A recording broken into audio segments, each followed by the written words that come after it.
Bismillahirrahmanirrahim. Assalamualaikum warahmatullahi wabarakatuh.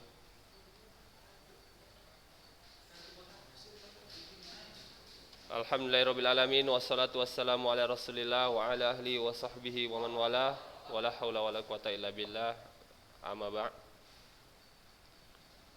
Sehat anak-anak Ustaz semuanya? Alhamdulillah. Masih Ustaz-ustaz aja yang ditengok ya kan. Baru kemarin ini nampak lagi ya kan. Bosan yang Ustaz Ihsan ini. Enggak. Enggak salah lagi. Ya sabar-sabar lah ya, sabar-sabar. Tipe-tipe ustadz dalam mengajar pun beda-beda. Antum merasa selama di Lunua sama nggak semua ustadz cara mengajarnya? Beda ya. Ya, tapi saran ustadz nikmatilah semuanya. Anggap antum seperti memakan rujak, ya kan? Ada yang rasa manis dikit, ada yang rasa asam dikit, ada yang rasa asin dikit, ya kan? Kan nggak semuanya manis kan? Nggak, ya itu tadi sabar. Mungkin ustadz yang giliran yang kecutnya, ya udah nikmatilah. Ya, kayak makanan kan kalau kita makan manis saja tiap hari kan nggak enak. Pasti pingin sekali-kali pedes, pengen sekali-kali manis, pengen sekali-kali makanan yang asem, kayak gitu ya. Jadi antum kalau udah memahamin itu, antum nanti kemana aja bisa masuk, termasuk berteman kalau kita mau sesuai kemauan hati kita, nggak bisa kita punya teman. Harus kita punya teman yang kemauan kita. Oh, teman ini harus mengerti aku. Oh, kau harus mengerti aku ini orangnya seperti ini. Nggak bisa. Setiap orang itu beda-beda karakternya, ya. Pasti ada kekurangannya. Seakrab-akrabnya antum punya teman, pasti dia punya kekurangan yang antum nggak suka. Betul nggak? Nah, gitu dia. Pahami aja. Tapi kalau kekurangannya banyak kali, misalkan dia tukang ngerokok, dia tukang main judi, nah tinggalkanlah. Kalau udah kelebihan kekurangannya itu udah nampak kali gitu kan, tinggalkanlah. Nggak perlu ditamani, cukup ditegur. Hello, dari mana? Udah.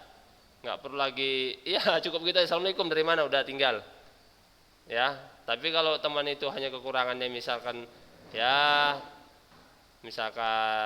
tukang agak tidur bangun ya, malas nyuci piring dikit ya kan, atau dia tukang jahil dikit ya udahlah, pahami aja lah.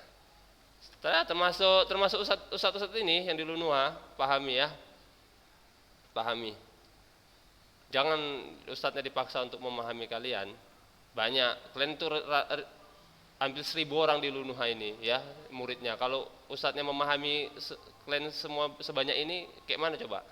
Yang satu pinginnya muridnya seperti ini, yang satu pingin muridnya seperti ini, ya nggak sampai pelajarannya, ya kan? Ustadz saya mau kayak gini Ustadz, yang satu tunjuk tangan, Ustadz saya pingin yang kayak gini Ustadz ngajar, ya Ustadznya bingung, ya kalian lah yang rame-rame ini memahami ustadznya kayak mana.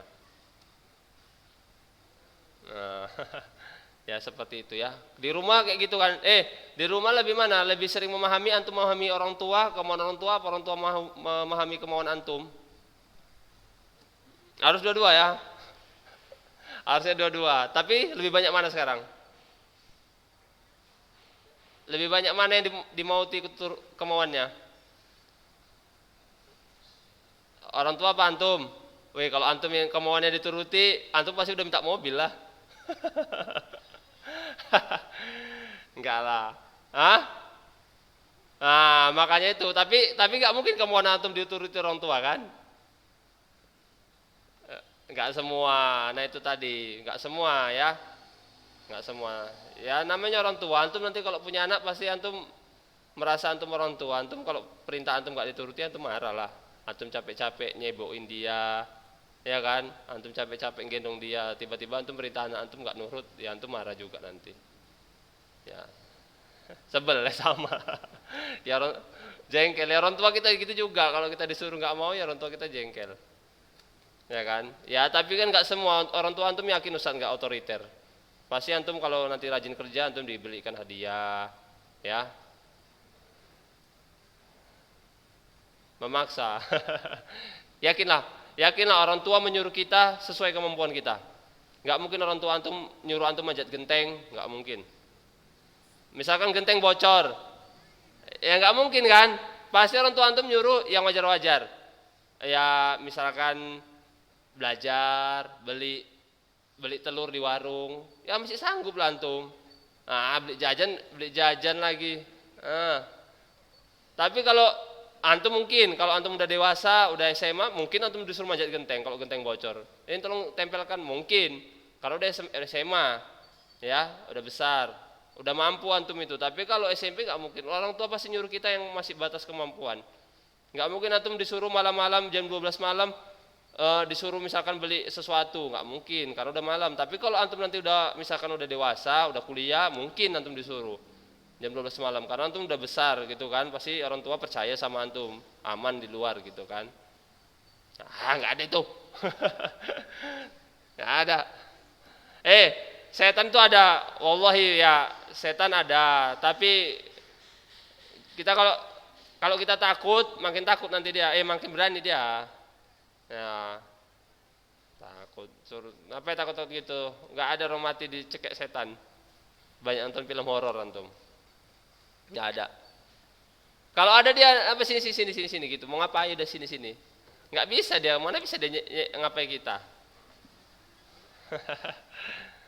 Nggak ada. Kita itu karena suka nengok film mukanya serem. Nah, ada taringnya, ada darah-darahnya, ya takut lah. Apa semua itu? Itu kan di film-film itu make up semua. Dibuat darah, zombie-zombie itu. Karena itunya. Nggak ada itu semua.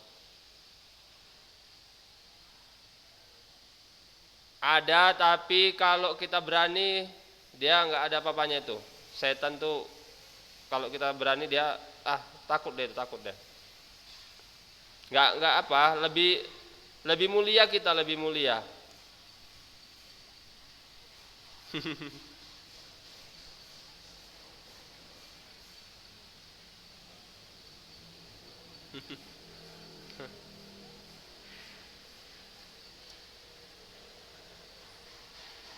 Ada-ada aja ya. Kemarin sampai mana pelajaran kita? Pelajaran kita kemarin sampai mana? Minggu kemarin. Kenapa nggak belajar?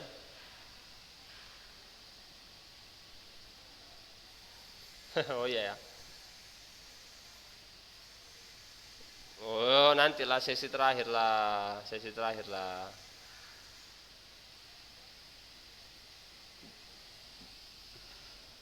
Gitu ya, belajar 5 menit ya. 5 menit, jangan 5 menit sedikit kali. Enggak, bentar aja nih. Sebenarnya bukunya ini yang Ustadz bacakan, Ustadz kan membaca melalui handphone ini ya, melalui handphone Ustadz baca. Di buku PDF, buka aja, buka buku PDF-nya bab 9.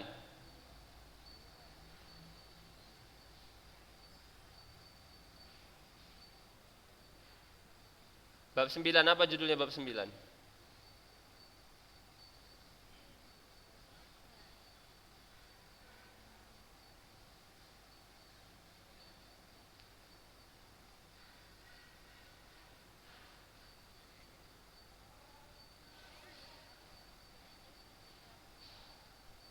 Nanti kalau nggak ada minta sama kawannya, minta sama Sadik itu, sama Sadik ada itu dia.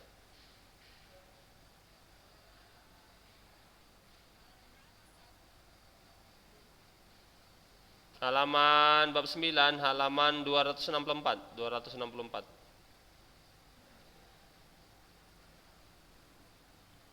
Tarikkan apanya itu, tanda panahnya itu sebelah kanan. Apa judulnya?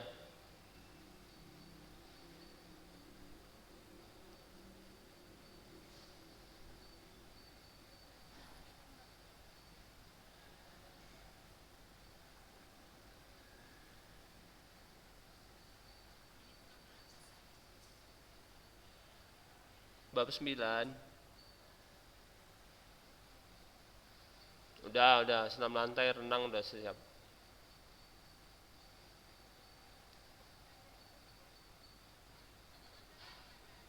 264, 264 bab 9, bab 9.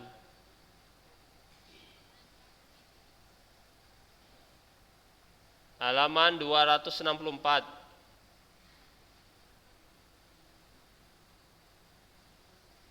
Nanti aja lah ngirimnya ya, habis nanti pelajar. Tadi udah Ustaz kirim loh sama apa? Coba minta sama wali kelas antum. Wali kelas antum Ustaz siapa? Ustaz Agi sama Ustaz apa kan? Ustaz Jupri ya. Ah, minta udah Ustaz share kemarin tuh. Ustaz minta buku PDF PJOK bilang. Karena Ustaz nggak masuk di grup kalian. 264 bab 9, pokoknya materinya bab 9.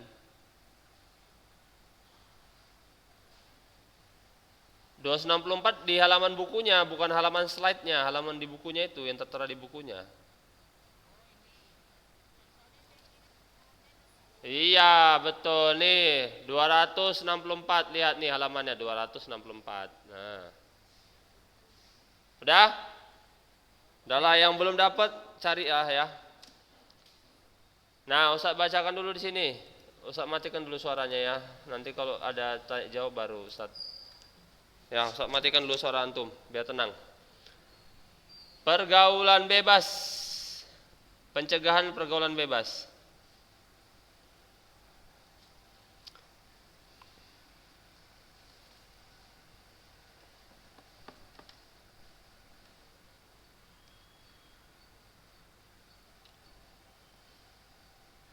Pengertian pergaulan merupakan proses interaksi yang dilakukan oleh individu dengan individu, dapat juga oleh individu dengan kelompok, ya. Jadi manusia ini makhluk sosial atau makhluk yang membutuhkan pasangan atau teman ya, nggak bisa kita hidup sendirian. Seperti yang dikemukakan oleh Aristoteles bahwa manusia sebagai makhluk sosial atau zon politikon, yang artinya manusia sebagai makhluk sosial yang tak lepas dari kebersamaan dengan manusia lainnya, ya. Pergaulan mempunyai pengaruh yang sangat besar dalam pembentukan kepribadian seseorang.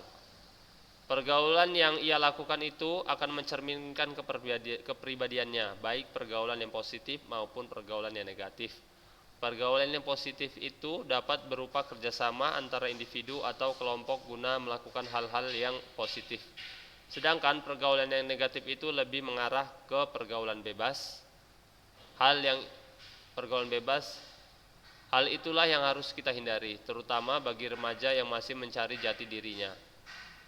Dalam usia remaja ini, biasanya seseorang sangat labil, mudah terpengaruh terhadap bujukan, bahkan ingin mencoba sesuatu yang baru yang mungkin ia belum tahu apakah itu baik atau enggak. Pergaulan bebas adalah salah satu bentuk perilaku menyimpang yang melewati batas dari kewajiban, tuntutan, aturan, syarat, dan perasaan malu, atau dapat juga diartikan sebagai perilaku menyimpang yang melanggar norma agama maupun norma kesusilaan. Sedangkan remaja adalah masa peralihan dari anak-anak ke dewasa. Ya, seperti antum ini adalah umur-umur seperti antum ini adalah peralihan dari anak-anak ke dewasa, ya, sampai nanti antum tamat SMA ya. Para ahli pendidikan sependapat bahwa remaja adalah mereka yang berusia antara 13 tahun sampai dengan 18 tahun, ya.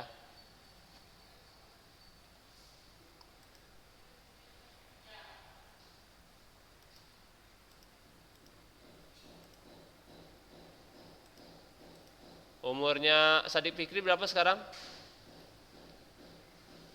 Hah?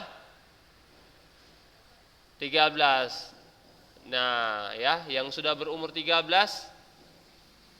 tahun itu adalah masa remaja ya.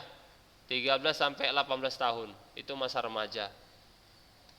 Masa yang masih dengan situasi labil ya, masih labil antum, gampang terpengaruh. Seseorang remaja sudah tidak lagi dapat dikatakan sebagai anak-anak. Ya, antum ini udah nggak bisa lagi disebut anak-anak kalau udah 13 tahun. Ada yang masih 12 tahun di sini? Coba angkat tangan yang 12 tahun. Nggak ada ya, semua 13 tahun. Berarti sudah remaja, belum udah nggak anak-anak lagi. Namun usia 13 sampai 18 tahun belum cukup matang untuk dikatakan dewasa, ya. Mereka sedang mencari pola hidup yang paling sesuai baginya, dan ini pun sering dilakukan melalui metode-metode coba-coba, walaupun melalui banyak kesalahan. Kesalahan yang dilakukan sering menimbulkan kekhawatiran serta perasaan yang tidak menyenangkan bagi lingkungan dan orang tuanya, ya. Contohnya bahwa usia antum ini masih labil, ya. Antum kalau udah main game biasanya, ya, tapi nggak antum lah, ya, Ustadz bilang mungkin di sekolah lain, umurnya yang 13 tahun atau masih SMP SMA, biasanya dia tuh susah mengendalikan kalau udah main game, ya, susah untuk mengendalikan dia. Oh, ini ada kerjaan, ini ada pelajaran, ya, yang harus dikerjakan, ya, masih labil untuk meniti jalan kebenaran, ya, masih labil untuk menentukan mana yang baik mana yang benar. Nah, seperti itu. Bahkan ada abangan kelas kita, ya. Abangan kelas kita itu sampai, Ustaz nggak usah sebut nama atau kelas berapa lah, ya. Sampai dia lupa belajar daring selama 2 minggu. Akibatnya apa? Akibat dia sudah tahu ini. Nih, sudah tahu ini nih. Ini bisa jadi penyakit ini, handphone ini. 2 minggu dia nggak daring. Karena apa? Dia jujur sendiri. Main handphone aja Ustaz kalau sampai malam katanya. Masih labil, ya.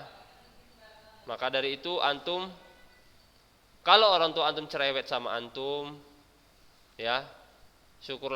Itu artinya orang tua antum masih sayang, masih ingin mengontrol antum, ya, masih mengontrol. Kalau orang tua antum sampai cuek sama antum, diem, antum mau merokok, orang tua antum diam, antum mau nggak pulang ke rumah, orang tua antum diam, nah itu tanda nggak sayang orang tua, ya. Orang tua itu udah nggak peduli lagi sama antum, mau antum kemana arahnya nggak peduli, itu udah nggak sayang. Tapi kalau orang tua antum masih cerewet sama antum, bersyukurlah, ya. Mungkin hati antum nggak senang, kok direpeti aja sih kayak gini, macam nggak tahu aja, wah ini kan masih anak-anak, masih remaja gitu kan. Ya itu tadi, orang tua ingin antum berada di jalan yang lurus, di zona yang lurus, ya. Kalau main-main dikasih, nggak ada, Ustadz yakin di sini nggak ada anak-anak yang nggak dikasih main-main. Misalkan setelah belajar, antum sore-sore keluar, ya, keluar mau main bola, main futsal, main sepeda, pasti dikasih. Ada waktunya orang tua memberi antum untuk bermain-main, pasti dikasih kok, pasti dikasih. Kalau nggak dikasih bilang Ustadz, biar Ustadz jumpai orang tuanya. Ya masa nggak dikasih, nggak mungkin, nggak ada orang tua ya kan yang nggak ngasih anaknya main-main kan. Nah, maka dari itu di usia antum ini memang perlu perhatian, ya. Banyak yang belum sadar itu, banyak yang nggak sadar, ya. Kadang-kadang misalkan rokok, pernah nggak antum lihat anak SMP merokok? Pernah? Pernah, ya. Pernah. Nah, itu menurut anak SMP yang merokok itu menurut dia rokoknya itu baik, nggak masalah. Orang duitku, ya, duitku, ya, yang merokok, yang sakit pun aku gitu. Menurut dia seperti itu, tapi menurut orang tuanya enggak, menurut orang tuanya salah, dan menurut gurunya pun salah itu, ya. Tapi dia nggak mengerti bahwa itu salah. Nah, itu yang menjadi masalah. Banyak anak SMP seperti itu. Buktinya kakek-kakek merokok sehat kok, sampai umur 60-70 ada kok. Ada, ya. Ada nggak pernah lihat antum orang kayak kakek merokok umur 70 tahun? Nah, ada. Biasa aja dia kan, sehat aja kan. Nah, itulah yang menjadi patokan mengapa anak SMP itu merokok. Karena tadi ada contohnya. Ada yang mencontohkan hal buruk, anak SMP ini masih labil. Udah dicontoh dia lah. Ya, merokok nggak apa-apa, sehat juga kok itu kakek itu gitu kan. Nggak haram kok katanya. Nah, itu dia, padahal rokok itu haram. Udah jelas rokok itu membunuhmu, ya. Rokok banyak mudaratnya. Ya. Banyak penyakit yang disebabkan oleh rokok, sakit jantung, paru-paru, ya, seperti itu. Karena nggak taunya anak SMP ini, maka dia merokok. Maka perlu bimbingan dari guru dan orang tua untuk membimbing anak SMP tersebut, ya, seperti itu. Tapi anak SMP itu nggak tahu, ya, nggak tahu dia kalau nggak dikasih tahu. Makanya sering dia marah kalau dikasih tahu, seperti itu. Makanya dia ngerokok diam-diam, seperti itu. Atau main game, nggak, Ustadz bilang nggak, main game itu nggak haram, nggak ada yang ulama salaf atau ustadz siapapun yang mengharamkan main game, nggak ada. Tapi main game itu sangat sangat riskan bang, kayak antum memegang pisau atau bom waktu. Kalau antum nggak pandai mengendalikannya, jadi bom buat antum. Contohnya apa? Ustadz sebutkan sendiri, ada anak SMP Ustadz ketahui, dia SMP ya di sekitar Karyajaya ini. Ustadz nggak sebutkan sekolah mana, ya. Dia itu sampai sekarang, ya, hobi main game. Dia kelas 9. Ya, kurus-kurus lah. Hobi main game kelas 9, ya, sampai lupa waktu. Kalau diminta handphonenya mamanya dimarah-marahi. Sampai akhirnya kalau marah-marah berantem kan malu sama tetangga. Ya, daripada ribut, orang tua mengalah, udah dikasih aja handphonenya. Nah, itu tadi. Padahal orang tua pingin mengontrol dia, itu handphone itu nggak bagus, tapi dia nggak ngerti. Nah, seperti itu kan, malah marah-marah. Padahal orang tuanya pingin yang bagus. Terakhir dia main game, lupa daring. Ya, lupa daring terakhirnya. Maka dari itu, antum harus, ya, kalau dibimbing orang tua ataupun guru, ya diterima kayak gitu ya. Kalau enggak jadi seperti itu, sampai yang main game ini diruqyah sama Ustadz Yopi. Tahu Ustadz Yopi kan? Nah, diruqyah ya, karena main game 1 harian kayak mana itu? Normal enggak kira-kira? Nah, enggak normal kan? 1 harian main handphone cemana? Maka dari itu, antum beruntung lah kalau antum bisa mengendalikan handphone ini, alhamdulillah. Ustadz senang ya. Iya seperti itu, makanya bahaya bang, bahaya. Handphone ini bisa jadi bom buat antum. Antum pandai mengendalikannya, nggak meledak dia. Tapi kalau antum nggak pandai, ya siap-siap menanggung resikonya, meledak lah sama antum. Ya, nah itu tadi mas. Makanya usia antum ini usia yang sangat labil ya.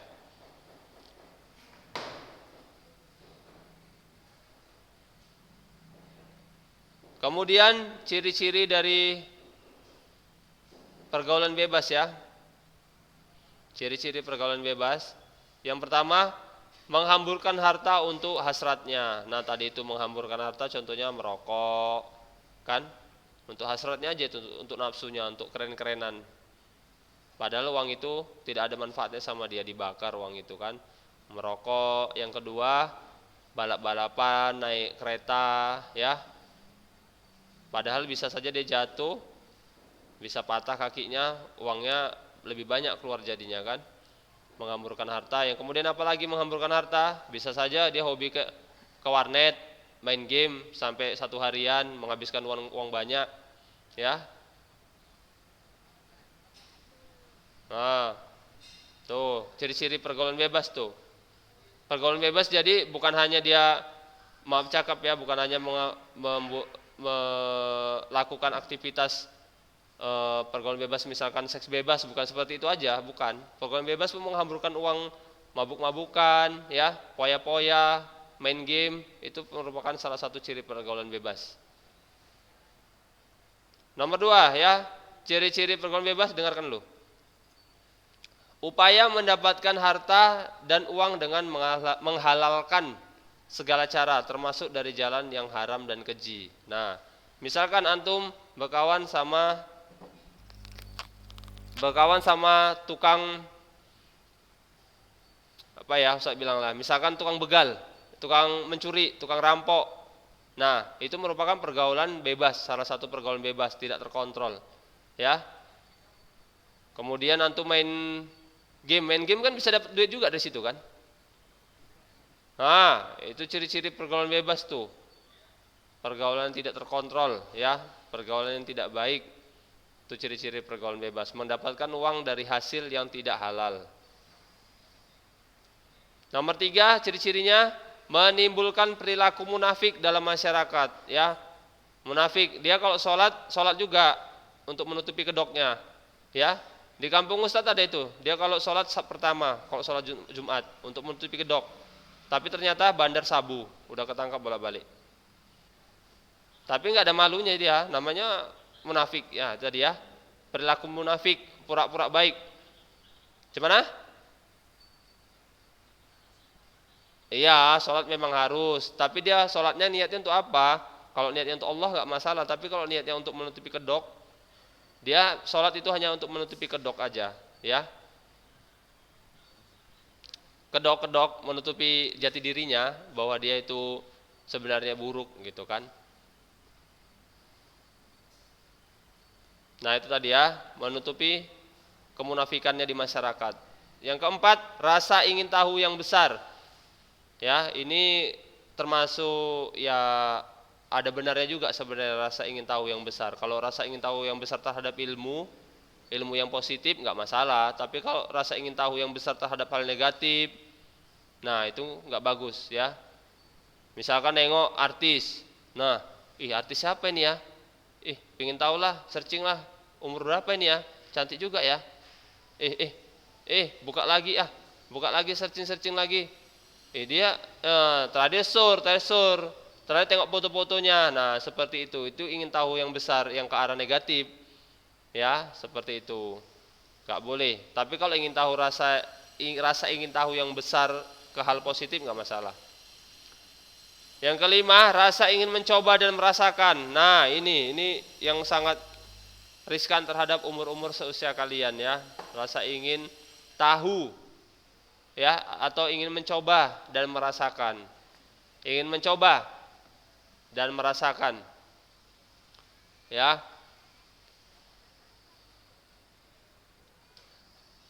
Antum jangan pernah coba-coba namanya merokok. Kalau udah pernah nyoba, pengen nyoba, kan antum ingin tahu kayak mana ya rasanya rokok ya. Nah kalau antum udah rasakan sekali, nanti antum terbiasa. Pertama memang pahit, tapi setelah itu terbiasa, antum nanti kurang puas rasanya merokok. Kurang puas rokok, kurang enak. Nyoba ganja. Nah, setelah ganja kurang puas badan ini, kayaknya kurang enjoy. Cobalah sabu. Nah, kayak gitu. Awal mula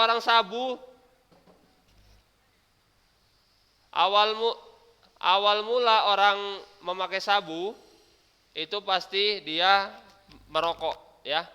Perokok sebagian besar 99% orang yang memakai sabu itu pertama pasti mencoba rokok, ya. Awal mulanya dari rokok, setelah itu nggak mempan baru ganja, udah nggak mempan juga dia masih stres juga baru sabu, ya. Dan modusnya pandai orang-orang sekarang. Pertama kalau dia mau nyoba sabu, bandar-bandar ini menawarkan dulu, ya, ini ada nih, enak ini, mau coba enggak katanya kan. Lagi pening kan, lagi stres kan, di rumah dimarahi orang tua aja kan, merepet aja ayah sama umi antum kan. Udah ini ada nih, barang ini enak, coba. Apa itu sabu? Enggak mau Antum bilang misalkan seperti itu ya kan.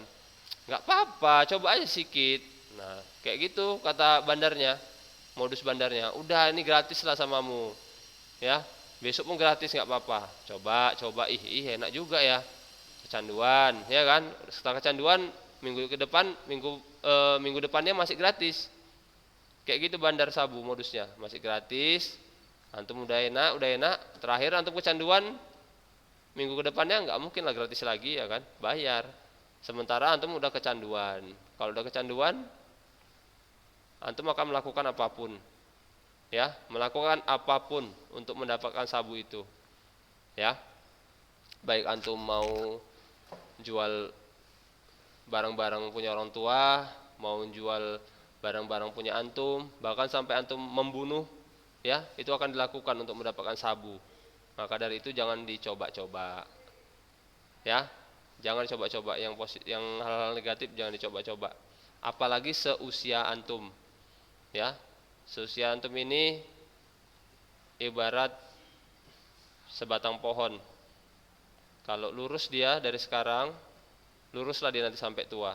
Tapi kalau antum dari sekarang bengkok, ya, bengkok, udah nanti tuanya bengkok juga.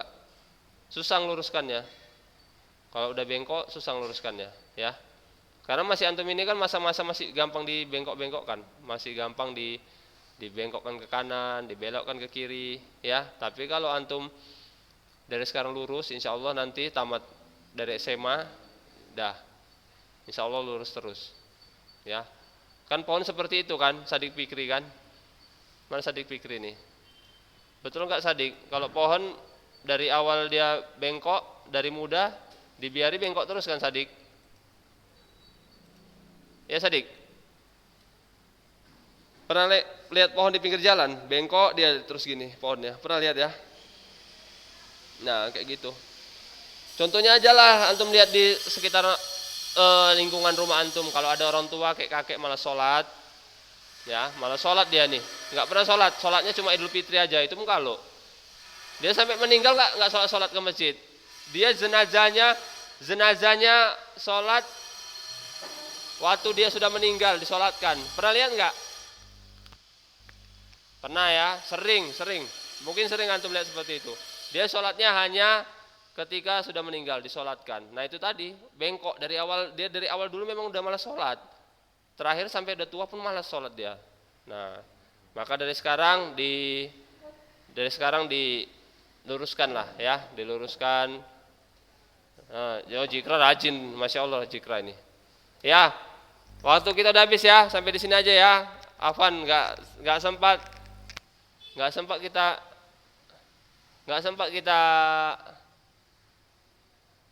Ini siapa ini yang chatting ini? Filham lagi izin dia. Udah habis waktunya Mam ya? Nah, udah habis waktunya, minggu depan aja ya. Sesi pertanyaannya ya. Ya, siapkanlah tebak-tebakannya. Siapkan tebak-tebakannya ya. Ya, sudahi dengan doa kafaratul majelis. Subhanakallahumma wa bihamdika asyhadu an la ilaha illa anta astaghfiruka wa atubu ilaik. Assalamualaikum warahmatullahi wabarakatuh.